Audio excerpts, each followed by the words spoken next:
Benvenuti, io sono Paul e in questo video vi mostrerò come giocare ad Altar of the Dead Gods.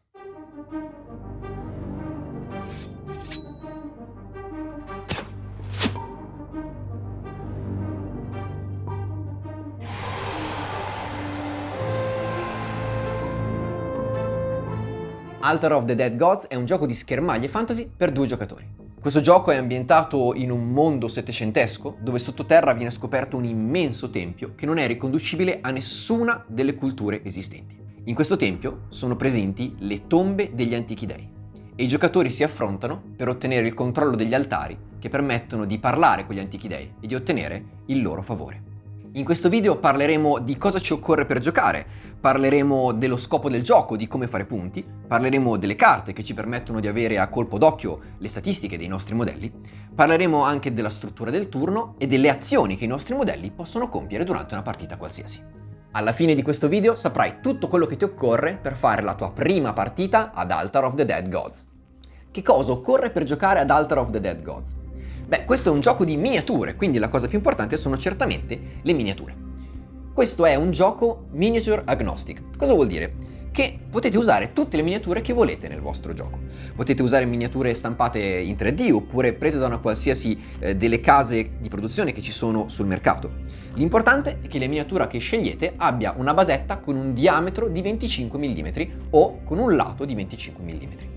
Questo perché il gioco si basa su una plancia a caselle quadrate, con proprio 25 mm di lato. Potete sia crearvela da soli, come ho fatto io in questo caso, oppure potete stamparla dal nostro sito. Io l'ho scaricata, sono andato in una copisteria ed eccola qua.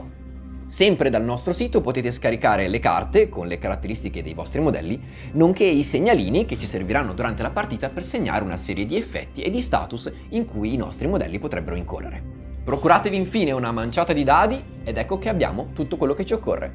In Altar of the Dead Gods lo scopo del gioco è ottenere punti favore. Per farlo ci sono 3 modi.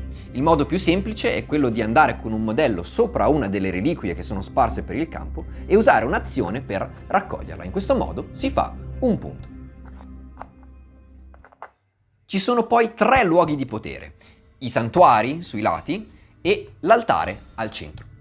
Alla fine di ogni round, il giocatore che ha più modelli in ciascuno di questi 3 luoghi farà punto.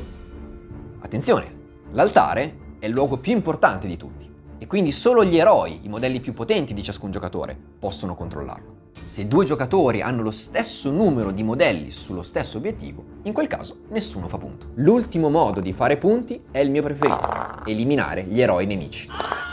Riassumendo, 3 modi: raccogliere le reliquie, controllare gli obiettivi con la superiorità numerica e infine eliminare gli eroi avversari. In Altar of the Dead Gods ciascun giocatore controlla dei guerrieri e questi guerrieri sono rappresentati da dei modelli. Ciascuno di questi modelli ha delle statistiche che sono convenientemente raccolte in delle carte. Vediamo ora insieme come leggere le informazioni che sono su queste carte. Ecco, qui abbiamo il nome del modello e appena sotto di questo abbiamo delle informazioni utili per la customizzazione delle bande ed il tipo di modello. Ci sono 2 tipi principali, cioè l'eroe e il servitore, che possono essere distinti a colpo d'occhio perché gli eroi sono in rosso mentre i servitori sono in blu. Sul lato abbiamo le statistiche: movimento, ovvero di quante caselle si muove il modello; prestanza, cioè quanti dadi tiro per attaccare; guardia, cioè quanti dadi tiro per difendermi; ferite, il numero di ferite che posso sostenere prima di essere eliminato dal campo; ed infine il raggio, ovvero quanto lontano posso colpire i miei nemici. Qui al centro abbiamo le abilità e queste, segnate con dei tentacolini, sono le azioni speciali, poteri particolari che alcuni modelli possono avere e che richiedono di spendere un'azione per essere utilizzati. Qui in basso infine ci sono gli effetti addizionali, particolari effetti che i modelli possono infliggere quando fanno danno a un nemico, come dissanguare, azzoppare o spingere. Parliamo ora delle azioni che i nostri modelli possono compiere sul campo. Ci sono 2 azioni principali che i nostri modelli possono effettuare. Innanzitutto questo è un gioco ad attivazione alternata, quindi prima io uso un modello, poi il mio avversario usa un modello e poi io userò un modello e così via. Quando tocca a me, i miei modelli possono eseguire 2 azioni. Possono essere azioni di movimento, azioni di attacco o azioni speciali. Le azioni di movimento e di attacco possono essere ripetute, quindi posso fare movimento-movimento, attacco-attacco, mescolarle anche facendo movimento-attacco, attacco-movimento. Non posso però ripetere le azioni speciali. Queste possono essere fatte solo una volta per attivazione. Le azioni movimento ci permettono di prendere un modello e di muoverlo di un numero di caselle pari alla sua caratteristica di movimento. I modelli si possono muovere in diagonale con molta libertà, non possono però muoversi attraverso altri modelli o attraverso i muri. Concluso il suo movimento, il modello può ruotare nella sua casella in una qualsiasi direzione. Questo sarà molto importante perché questo determina cosa il modello vede e soprattutto cosa non vede. Abbiamo poi l'azione di attacco. Un modello che dichiara un'azione attacco innanzitutto può ruotare nella sua casella per girarsi verso il nemico che egli desidera. Quindi per esempio questo tiratore scelto può girarsi per vedere il suo bersaglio. Assicuriamoci a questo punto che il bersaglio sia visibile, quindi tiriamo una linea tra il centro della casella dell'attaccante e il centro della casella del difensore e vediamo che non ci siano muri di mezzo. Ora controlliamo che il raggio dell'attaccante sia sufficiente per raggiungere l'avversario. Se io ho un raggio pari a 1 vuol dire che posso attaccare solo modelli adiacenti sulla casella appena di fianco. In questo caso invece il tiratore ha un raggio di 5 e quindi può colpire dalla distanza questo avversario. Ora, tiriamo i dadi. Abbiamo un attaccante con una caratteristica di prestanza pari a 2, quindi tireremo 2 dadi. Il difensore invece ha guardia 1, quindi tireremo un dado per difenderci. Vediamo cosa succede. Tiro tutto insieme. In questo caso ho ottenuto un 5 e un 3 per l'attaccante, nonché un 4 per il difensore. Valutiamo ora se il difensore vede l'attaccante. L'attaccante è precisamente davanti al difensore, quindi non ci sono problemi, ed è assolutamente visibile.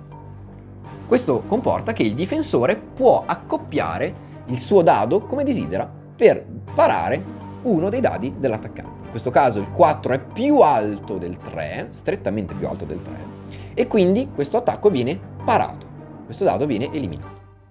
Il 5 invece rimane. Questo significa che il mio difensore subirà un danno perché un dado dell'attaccante non è stato parato. Poniamo invece un caso diverso in cui l'attaccante riesce a colpire alle spalle il difensore. Cosa succederebbe in questo caso? Beh, in questo caso è l'attaccante a scegliere come accoppiare i dadi. E in questo caso avrebbe potuto fare così. Il 4 lo accoppio contro il 5. E il 4 non è assolutamente sufficiente per parare il 5, quindi questo dado viene perso e il difensore subisce ben 2 danni.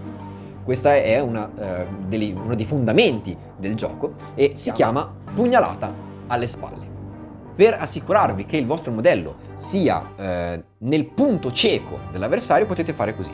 Ogni modello ha dietro di sé una zona cieca che parte esattamente dalla sua schiena e parte con una singola casella alle sue spalle, poi si allarga sulla riga dopo a 3, poi a 5 e così via, in uno schema che potete vedere anche adesso a schermo. Se il vostro modello ha inflitto danno a un avversario, ecco che questo può, una volta per attivazione, usare i suoi effetti addizionali. Ci sono 3 effetti addizionali possibili, che sono spingere, dissanguare e azzoppare. Vediamoli uno alla volta, partiamo da dissanguare. Poniamo appunto che i miei 2 modelli in questo momento stiano combattendo tra loro, ed ecco che uno di essi, a dissanguare, attacca l'avversario con un'azione attacco e riesce a infliggergli danno. In questo caso prenderò un segnalino dissanguare e lo metterò accanto al modello che è appena stato ferito. Questo segnalino è un danno che verrà pagato a fine turno e poi il segnalino verrà rimosso. Abbiamo poi azzoppare. Azzoppare funziona in questo modo. Quando un modello con azzoppare infligge danno a un avversario, io prendo un segnalino azzoppato e lo assegno al modello che è stato ferito. Quel modello non potrà muoversi finché non spende un'azione per togliersi il segnalino azzoppato. Questo impedisce ai modelli di muoversi e alle volte può permettervi di bloccarli fuori posizione. Infine abbiamo spingere. Quando un modello colpisce un avversario, gli fa danno e decide di spingerlo, può allontanarlo da sé nelle 3 caselle direttamente opposte ad esso. Se il modello si trova frontale in questo modo, lo può mandare nelle 3 caselle a T dietro di lui. Se invece lo prende dall'angolo, lo muove in queste 3 caselle come se fosse una freccia. Potete vedere lo schema adesso a schermo. L'ultimo effetto addizionale che vi faccio vedere è quello sulla difesa, è quello dei corazzati. Alcuni modelli, come questo, hanno una bella armatura e questo gli permette di proteggersi. Come funziona l'armatura? Se un modello è corazzato e viene attaccato e gli viene fatto del danno, il danno viene ridotto di 1 fino a un minimo di 1. Quindi 3 danni diventano 2, 2 danni diventano 1, ma 1 rimane 1. Vediamo adesso la struttura del round in Altar of the Dead Gods. Ogni round è diviso in 3 fasi principali. La prima fase è la fase di iniziativa, la seconda fase è la fase di combattimento, quella in cui avviene il grosso dell'azione, e l'ultima fase è la fase di sanguinamento. La fase di iniziativa è quella in cui i giocatori tirano i dadi per vedere chi inizia per primo a muovere i modelli. I giocatori tirano 2 dadi a testa e chi ottiene il valore più alto sceglie se iniziare o se lasciare iniziare l'avversario. Se un giocatore ha perso dei modelli e quindi ha meno modelli in campo dell'avversario, quel giocatore tira invece 3 dadi e sceglie i 2 più alti per vedere chi inizia. Alla fine della fase di iniziativa, chi controlla l'altare può scegliere di fare un rito. Può spendere quindi una reliquia e chiedere agli dei un dono. Questi sono dei doni che permettono di avere dei bonus molto forti, quindi chi controlla il centro solitamente è molto avvantaggiato. Nella fase di combattimento i giocatori si alternano ad attivare i propri modelli. Questo è un gioco ad attivazione alternata, quindi prima io attivo un modello, poi tu attivi un modello e così via. Quando un modello viene attivato può svolgere 2 azioni. Concluse le 2 azioni, a quel modello viene assegnato un segnalino attivato e si passa al successivo modello. I giocatori possono dichiarare delle attivazioni eroiche quando tocca a loro e dire al posto di attivare un singolo modello, questa volta ne attivo 2, un eroe e un servitore che siano entro 6 caselle l'uno dall'altro e questi agiscono contemporaneamente. Questo permette ai giocatori di fare delle piccole combo oppure di muoversi in maniera molto tattica sul campo. Una volta che tutti i modelli hanno agito, ecco che si passa alla fase di sanguinamento. In questa fase i modelli che hanno su di sé dei segnalini sanguinamento prendono danno perché stanno sanguinando e i segnalini sanguinamento vengono rimossi dal tavolo. Vengono rimossi anche tutti i segnalini di attivazione, quindi tutti i segnalini attivati vengono rimossi dal tavolo e si contano i punti, si vede chi controlla i vari obiettivi e si conclude il turno e si va al turno successivo. Dopo 4 round il gioco si è concluso. Bene, è il momento di mettere insieme tutte le cose che abbiamo visto finora e per farlo giocheremo un turno intero di Altar of the Dead Gods. In questo momento davanti a me c'è una situazione che potremmo trovare ad esempio in un secondo turno. Nessuno dei modelli in campo è stato messo fuori gioco, ma entrambi i giocatori hanno portato avanti i propri modelli verso gli obiettivi. Tiriamo a questo punto per vedere chi inizia. Abbiamo la fase di iniziativa in cui i giocatori tirano 2 dadi a testa per vedere chi inizia. Nessuno ha avuto perdite, quindi entrambi tirano semplicemente 2 dadi. Vediamo un po'. Ecco che il giocatore dei cultisti ottiene l'iniziativa.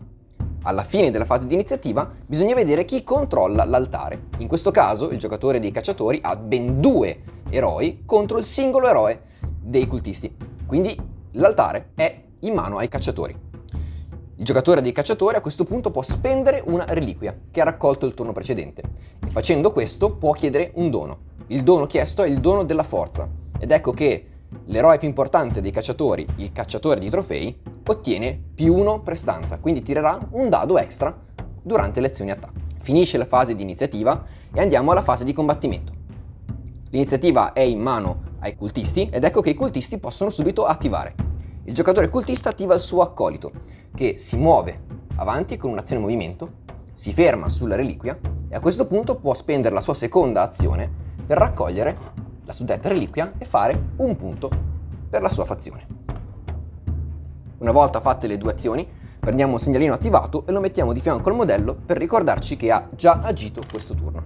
Tocca a questo punto al giocatore dei cacciatori, che non perde tempo, decide di fare una attivazione eroica. Quindi sceglie 2 modelli, un eroe e un servitore, che siano entro 6 uno dall'altro. Nello specifico sceglie questo trapper, che è in grado di mettere delle trappole sul pavimento, e questo cane, che è in grado di spingere i nemici. Cosa succede quindi? Che il trapper muove avanti per mettersi schiena contro il suo alleato, per coprirsi. E poi con la seconda azione posiziona una trappola proprio dietro all'accolito che i cultisti hanno appena attivato. Assegniamo un segnalino attivato al trapper e a questo punto agisce il cane. Il nostro mastino si muove in diagonale e va subito ad attaccare il cultista. Tiriamo i dadi e vediamo cosa succede. Il cultista ha 1 di difesa, guardia 1, e il cane ha prowess, prestanza 1, quindi entrambi tirano un dado. Vediamo cosa succede. Il cane tira un bel 6 e quindi il cultista non riesce a difendersi. Viene spinto, perché il cane ha l'abilità spingere, ed ecco che viene buttato proprio sopra alla trappola. Non solo la trappola scatta, paralizzando il nostro cultista e mettendogli un segnalino azzoppato, ma gli causa anche sanguinamento. Ed ecco che un segnalino sanguinamento viene assegnato sempre al povero cultista. Finisce l'attivazione del cane e del trapper ed ecco che tocca di nuovo al cultista. Vedendo che questo povero ragazzo ormai è in fin di vita e sta sanguinando, il cultista decide di fare quello che ogni buon cultista farebbe. Attiva il suo iniziato, fa un'azione movimento, raggiunge il cultista in fin di vita e usa la sua azione speciale per fare un sacrificio. Il cultista viene eliminato dal campo ed ecco che il giocatore dei cultisti accumula punti evocazione per dare energia all'evocatore, che poi potrà evocare sul campo dei mostri orribili. Assegniamo un segnalino attivato ed ecco che tocca di nuovo al giocatore dei cacciatori. Il giocatore dei cacciatori attiva questo tiratore scelto. In questo caso c'è una scelta difficile. Cosa fare? Sparare un bel dardo all'accolito cercando di eliminarlo e quindi di liberare questo obiettivo secondario, oppure muoversi e cercare di prendere questa reliquia. In questo caso il giocatore sceglierà di prendere la reliquia. Un punto sicuro è meglio che tirare i dadi alle volte. E anche in questo caso un segnalino attivato. Tocca di nuovo al cultista, che si allontanerà con questo modello dal corpo a corpo con il cane, recupera una bella reliquia e fa punto per la sua fazione. Assegniamo un segnalino attivato e a questo punto tocca ai cacciatori. Il giocatore dei cacciatori vuole sfruttare il suo rito e quindi usa il suo cacciatore di trofei per andare contro a questo iniziato che ancora non ha attivato. Di base il cacciatore di trofei tira un dado di attacco, ma quando combatte contro un eroe ne tira uno extra per la sua abilità. In più ha fatto un rito ed ecco quindi che tira ben 3 dadi per attaccare l'avversario. L'accolito, ahimè, ha solo 1 di difesa e quindi tira un dado per difendersi. Tiriamo i dadi e vediamo cosa succede. Abbiamo un 6, un 1 e un 1 da parte del cacciatore. Ecco quindi che il difensore, tirando un 5, riesce a parare uno dei colpi, ma gli altri 2 vanno a segno. 2 danni sono assegnati al difensore. Non solo, ma il cacciatore di trofei ha anche l'abilità azzoppare, quindi riesce a mettere un segnalino azzoppato all'iniziato. L'iniziato a questo punto non potrà muoversi finché non spenderà un'azione per liberarsi del segnalino azzoppato. Il giocatore dei cultisti a questo punto sceglie di fare il tutto per tutto. Attiva questo accolito sul lato e attiva anche l'iniziato che è entro 6 caselle da lui. L'accolito si muove di 1, 2, 3, 4, 5 e 6 caselle. Si mette qui, di fianco all'iniziato. E l'iniziato, dopo essersi liberato con un'azione del segnalino azzoppato, fa un'azione sacrificio e sacrifica il secondo accolito. Ora l'evocatore ha molta energia per le sue magie orribili. Il giocatore dei cacciatori decide che è il momento di approfittare di questa mossa sconsiderata del cultista e quindi muove il cane di ben 8 caselle ed ecco che il mastino si posiziona al centro dell'obiettivo laterale. Assegniamogli un segnalino attivato perché ha mosso 2 volte. Tocca di nuovo al giocatore dei cultisti. L'evocatore sfrutta tutta l'energia accumulata con i sacrifici e con la sua abilità speciale evoca l'innominabile, una creatura orribile che compare al centro del campo e subito può agire. Questo mostro da un'altra dimensione subito attacca alle spalle il trapper. Questa creatura ha prestanza 2 e quindi tira 2 dadi, mentre il difensore ne tira uno solo. Si noti che in questo caso la bestia è alle spalle del difensore e quindi sarà lei a scegliere come accoppiare i dadi. Tiriamo. L'attaccante ha un 2 e un 4, mentre il difensore ha un 3.